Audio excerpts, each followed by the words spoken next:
For our final session today, we have an outstanding panel discussion on proof-of-work-based RWA, why decentralization matters for tokenization.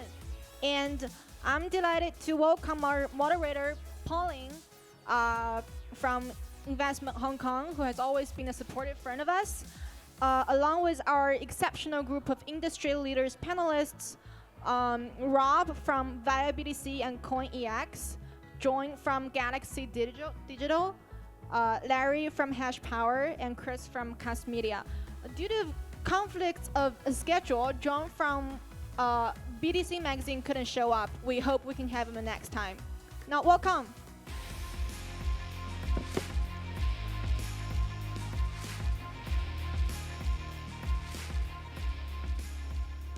All right. How's everybody? Crazy party last night. We were joking that everybody looks a bit disoriented over these few days. Having said that, it is great time for people, capital markets veteran like John, miners, Ice River, who's here today, and proof of work people, entire community actually come together and take a step back thinking, it's been how many years have we been in the industry? 10 years, 7 years, or newcomer? Why are we here in the first place, right? Proof of work is an important concept. More than a concept, proof of work is more than half of those what's the number today? 3 trillion market cap of the entire virtual assets. In addition to that, proof of work is probably the more absorbable concept for any traditional market asset allocators, which is important for us because from a Hong Kong onshore market point of view, you see on-chain large projects and protocols coming in and trying to, for lack of a better word, penetrate into the bigger economy. 3 trillion versus, 80 trillion? On the other end, you always have traditional asset allocators, which is my previous professional life, looking at different new, funny, interesting things. Every 3 years, something blow up, something new coming out, new narratives, crazy parties. But at the end of the day, why did it all start?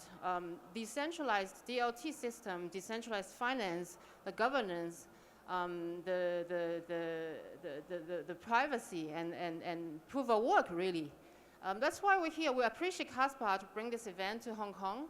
As an onshore Hong Kong, Invest Hong Kong is a government body that we always supported Kaspa as being a builder-focused, culturally rich, and technologically always pursuing a protocol to Hong Kong. We also are thrilled to have a distinguished guest today, among which the absolute pillar of Hong Kong market, Galaxy John. We have John today.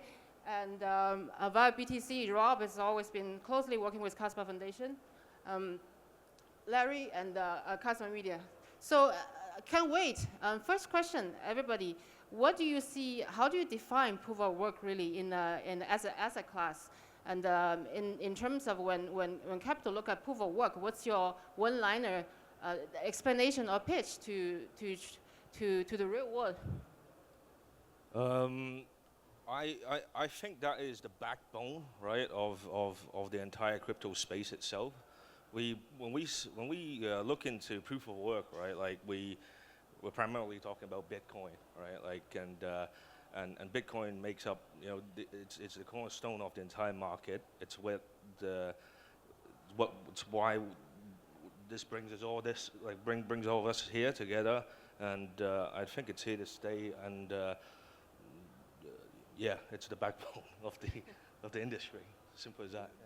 Yeah, my short version of that is it's converting power into bits that are usable for lots of different reasons, and so it's consuming energy to produce something that retains some value on the back of it. Thank you. Larry? I think proof of works are very important because, as my esteemed colleague said, it's the foundation for everything that we know in Web3 and DeFi, firstly. But it really is a bridge between traditional finance and digital assets, right? Now it's post-election narrative, but beyond that, whether you know or you may not know that Bitcoin and other proof of works have been the stake, the actual liquidity, and now it's an inseparable part of our daily lives, both from TradFi and DeFi. So if we go to proof of work, think about security, think about complete resolution and consensus. And again, like my other colleague said, mine blocks on power. It's not relying on a chart. It's a tangible asset, and based on its mining and scale, it's a scarce asset. So that's my definition of proof of work. Excellent. Hey, thanks, guys. It's a pleasure to be here. To me, I have a little different thoughts about proof of work. A little more like, to me, real crypto follows the law of the jungle, which is whatever you can catch, you get to keep. And that's the part about proof of work that really means the most to me. It's like whatever you can pull off, however you can figure out to get more, it's totally fair, and that's real competition. And that's what I like about it myself. My apologies. Before we start, I didn't get a chance to let each of the panelists introduce a bit about what they do. You're here for a reason. Most of you, or all of you, have something to do with proof of work. That's your line of business. Would you say a few things about what you do and how does that link to proof of work and linking back to either financial market, you could talk pure numbers, pure money, or you could talk governance, you could talk about values, anything linked to what you do, really. Sure. So, quick intro for myself. I'm Rob from viaBTC Group, right? Like we are the third biggest mining pool for Bitcoin in the world, and I think the second for Kaspa, right? So, yeah, we're heavily involved with, and our proof of work is heavily influential in our day-to-day operation. Yeah. Yeah, I'm John Cahill. I run Asia for Galaxy Digital. There are very few things across the spectrum of crypto that we don't do. We're investors, we're financiers, we're traders, we have an asset management business, and we run a Bitcoin mining operation. So we're doing proof of work every single day in our operation that's expanding into across different business lines, but we're obviously kind of foundation and core believers in proof of work. Yeah, my name is Larry Lundy. I'm the Chief Business Officer for HashPower. HashPower is one of the largest mining aggregators in the world as well, with 80,000 plus proof of work miners and 13 data centers now. We're a top 3 ISFC contributor with 1,000 megawatts of power production on 4 nations, or 4 continents, I'm sorry, with a focus on responsible and viable Bitcoin and proof of work production. Also, I'm the interim chief security officer at MetaTrust Labs based from Nanyang University. I'm a consultant and an analyst for CID policy and ISO on stable token and best practices. So thank you so much. Yeah, hey, I'm Chris Wolf. I volunteer as a director of business development for Kaspa, the decentralized project. So what that means in a real simple way is that I tried to get Kaspa included on the platforms where the big boys like good old granddaddy Bitcoin are. So like mining pools, software and hardware wallets, and exchanges and so forth. Also, if you see on my title, it says KasMedia.com. That was inspired actually by Bitcoin Magazine, who unfortunately it sounds like they couldn't make it, but I thought it would be neat to have the technology and some data and analytics readily available for anybody in the world that's interested in, to learn about Kaspa. There's articles, there's interviews, and lots of like kind of glass node like analytics. So that's what we have with that, and so that's what I do. A few lines on Bitcoin Magazine and everybody here really. Hong Kong has been number 2 or 3 financial center decided by quite a few metrics, including equity issuance, bond issuance, the mere size of asset under management coming up to 4 trillion, and number 1 wealth management center in the world. That's why projects and protocols come to Hong Kong for 2 reasons. Number 1, for the reputable banking relationship, which you can't take lightly, as the banking relation of any jurisdiction carries different weight when you're trying to actually do transactions and businesses. And Hong Kong's been consistent in that. Secondly, people come here for asset allocation of the traditional institutions. 0.1% versus 3-5% of a large number, it could mean a big chunk of business for any projects, seeking allocations in this area. Having said that, Bitcoin Magazine also has expanded greatly their footprint over the last year. And we personally have facilitated a lot of projects coming up for upward feedback, for lateral industry collaboration. So any projects that either it's proof of work or it's other innovations, please feel free to come to us. Okay, enough of marketing. Back to the crowd. What is the advantage of actual proof of work mining versus other means of mining? So my understanding, there's many more experts than me in the crowd here that know the technical aspects, but I believe proof of work is 51% resistant to attacks from bad actors, whereas like things like proof of stake are more like 33% maybe. That's just my general understanding. Furthermore, I've heard people expound on the concept that proof of stake is a rich get richer reward type of system. So the people who start with a bigger pile get even a more gigantic pile as time goes on than people who just, if you buy, you mine whatever, some amount of coins a month or something, then, you're still able to get your share of the hash rate like an equal, or not equal, but like a fair slice of the pie compared to how much you put in with proof of work. So that's a little more, that's a system that I can kind of get behind. Yeah, to expand on what my colleague just said, proof of work is for compliance and for nation states is a lot more digestible as just a digital asset. It's not reliant on a chart. It's not reliant on the speculation like that was alluded to for proof of staking. And beyond that, again, proof of work capacity-wise in providing for institutional or large-scale investment, as we've seen, it is the backbone now, not of just DeFi, but also with TradFi financial products. And as a vehicle, proof of work is also provided, for example, on Kaspa as an example of an optimized security layer. It brings consensus in the most secure fashion.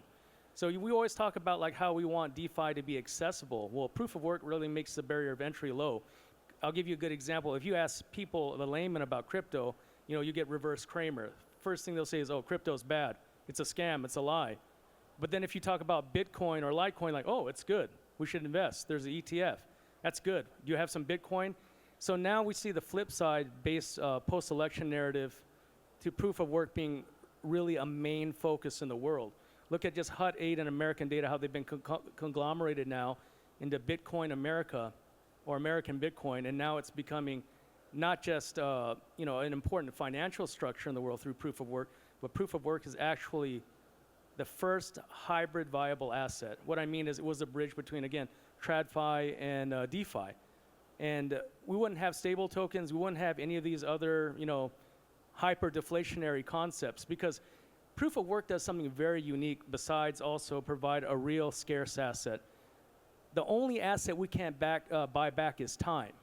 But with hyper-deflationary mechanisms from proof of work and stable tokens as an example, as a runoff or an on-ramp and off-ramp, it slows things down to where you can at least enjoy your money or enjoy life. So I think on a practical application, I think that's one of the greatest joys of proof of work, that it doesn't use people as exit liquidity, and then also its hyper-deflationary nature and the scarcity is there. Bitcoin at 6.6%. And before we had 8.5% available for miners for sale for Bitcoin, but actually long order books and custodial systems are buying up most Bitcoin that's not even mined yet on an average with deposit, right? That's a little secret that many people don't know. Banking institutions and financial institutions are, buying up most of the supply. So that's why Kaspa and DAG, Litecoin, both mathematically superior and fix a lot of the fractionalization issues. Also our technology progenitors, right? So we have to absolutely fill that supply vacuum to have traditional financial systems continue, because we can't separate DeFi and TradFi as much anymore. Thank you for letting me speak. I'm going to be briefer. For me, and this maybe comes from the institutional standpoint, around valuation. Proof of work is a bit more tangible. It's a bit more modelable. And so if you want to get more of these types of assets into traditional portfolios and pitch it as an asset class, there's a broad spectrum of product on the offer. I think the grounding in basic finance and math and the input of power in particular make it a little bit more of an easily more digestible, again, more tangible sort of path for someone doing more traditional analysis to add to a portfolio. A lot of times we're out here talking about what winning looks like in our space, and there's a lot of protocols out there. There's a lot of different options for investment. We just want to see it at the asset allocation table. And I think this is the proof of work idea is a little bit more digestible and tangible for getting that inclusion. Would you say that's the only thing that's effectively being talked about at the allocation table? Well, it depends on which cohort of investors you're talking about, right? You have permanent capital in the trillions of dollars in endowments and pension funds and sovereign states. I would say usually Bitcoin is the on-ramp for them, and then it kind of expands out from there. It's definitely not the only thing that's, look at the US talking about having a sovereign wealth fund and a Bitcoin reserve fund. It's usually the first port of call, but it quickly expands after that. Yeah, from from a mining pool perspective, proof of work is definitely more affiliated with real-world infrastructure, right? Like investments are made into data centers. We would have to train specialists in this space as well.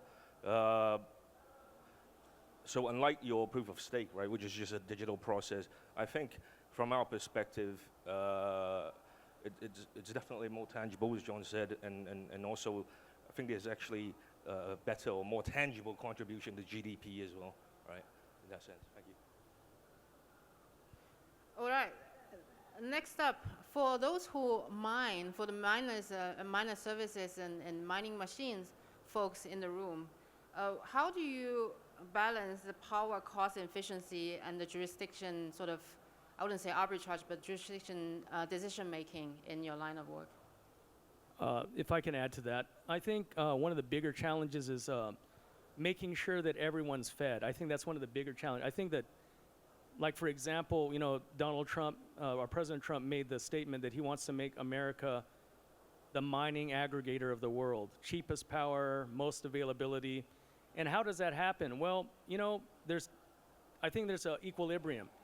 When it provides, when power is subsidized, it's better for everyone. Why? Because I'll give you a good example. Mining in DeFi is not usually thought about as a vector for improvement. In Ethiopia, at their recent hydropower farm that many nations are a part of, what's been one of the byproducts of the Ethiopian government providing some tax subsidies and power subsidies? Well, jobs, 6 to 8 times their average wage of someone with a white-collar education in Ethiopia, and no more brownouts. So what does that mean? Constant internet, modernization of data centers for regular provisions of internet, unbanking the unbankable, as well as, again, hospitals having regular services and making a developing or a semi, I guess, in between developing mining apparatus become whole, right?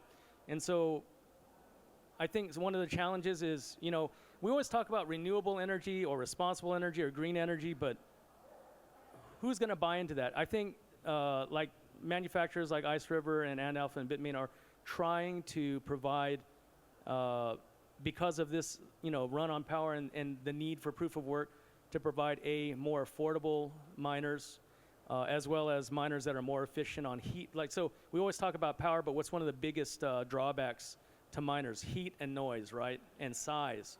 So I think in the last 5 years especially, we've had huge improvements on heat and dual purposing on the video card and GPU processing, and that we're going to have more and more hybrid miners that provide better efficiency and can accept more different energy mediums. So. Absolutely. We do see innovation on, I wouldn't say Hong Kong is famous for power efficiency per se, but we do welcome chips design, assembling, and innovation around ESG, environmentally responsible mining. We do see that projects of that sort of nature coming into Hong Kong, and we hope to see more. All right. There's time left for last question. What do you see is the next adoption zone in terms of geography or segment of institutions that would take up proof of work as a part of their important allocation strategically or financially? I'll start. I don't have a strong view, but we're seeing some stuff that's going on in Bhutan, who's been mining Bitcoin for a long time. They're adding a spectrum of coins to their sovereign wealth program. They're creating a special economic sovereign state to drive technology innovation and certainly bring more of our type of business to the country. It's also an incredibly beautiful spiritual place to go and hang out. So that's definitely one to watch from my perspective. They're creating incentives. Business people, investors respond to incentives. That's really what all this is about. That's the art of proof of work, is aligning incentives and delivering value in a way that incentivizes people to participate. That's the art of this entire industry and the foundation that is built on. And we're seeing some of that come through there. I think, just to add on, I want you to think about this very interesting. India was very resistant on any main concept of proliferation of digital assets, but all of a sudden, with the political rhetoric of the world of digital assets, etc., now India and Nepal are working on, and Bhutan actually, they're on a joint hydroelectric power project and working on large-scale data and mining facilities. But now we have two major exchanges entering into that area, that APAC subdivision area. And I think beyond Africa and that part of APAC in India, we're going to come back to America. Again, going back to what Donald Trump said, they're going to subsidize power, and nuclear power, hydropower, and gas turbine power is coming back online. We have fracking, etc. So many different resources. So that's my take. Excellent. Yeah, so part one for me is the United States, as you mentioned, with the new president, being anything associated with Bitcoin or mining or using energy in general is no longer being a bad guy. So I like that. This is an interesting factoid. The United States Department of Defense uses 5 billion gallons of fuel a year for securing the country. So securing a network with a little bit, of electric doesn't sound that bad to me.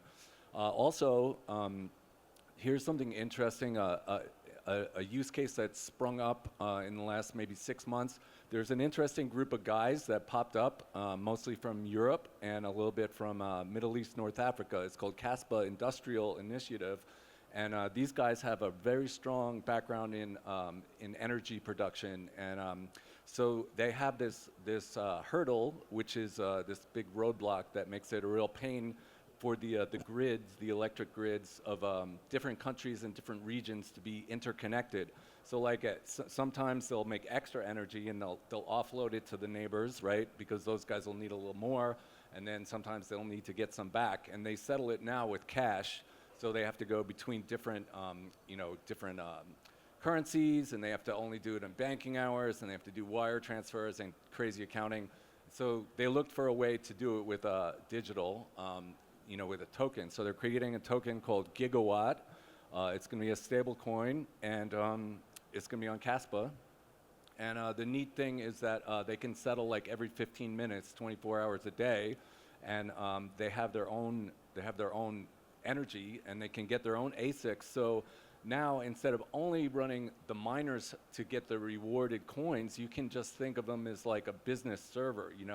If you think how many servers does Bank of America have turned on 24 hours a day to do their business? Well, now you can have ASICs turned on just to do your share to keep the network you rely on going.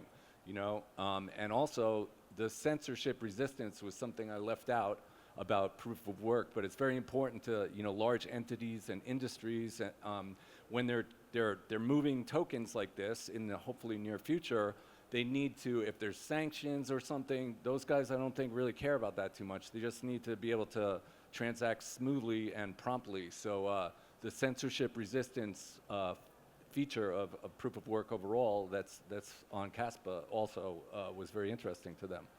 Just really quick, I think that's another really important point, because AWS and Azure have this agreement with Broadcom that gives broad access to any cloud or pooling data to any three-letter agency in the world. So I think it's really important that compromise is derived from, you know, from the original Zen and Broadcom agreement on shared data. So that's amazing, man. That was the point I was thinking about. Yeah, it's great. Great, that is it. Give it up to this great panel and good-looking group of gentlemen from Proof of Work world, and hope more of you join us in the afternoon. Do we have more? Johnny, are you saying something to? All right, have a great lunch, and I will see you after. Thank you. Thanks. That's all for today's talk. Thank you, guys. So, 谢谢大家的到来，谢谢大家的到来，谢谢大家支持。Okay, so Jonathan's gonna have another talk at the Web3 Scholar Conference in the afternoon in stage 3, around like 2:40 p.m. So let's also look forward to that. Okay, bye.